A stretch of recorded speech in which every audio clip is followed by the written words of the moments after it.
अङ्गं हरेः पुलकभूषणमाश्रयन्ती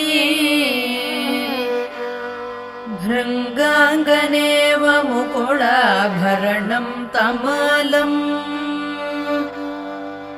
अङ्गीकृताखिलविभूतिरपाङ्गलीला माङ्गल्यदास्तु मम मङ्गलदेवतायाः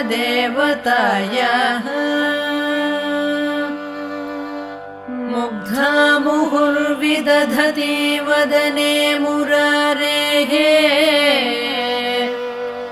प्रेमत्रपा प्रणिहितानि गतागतानि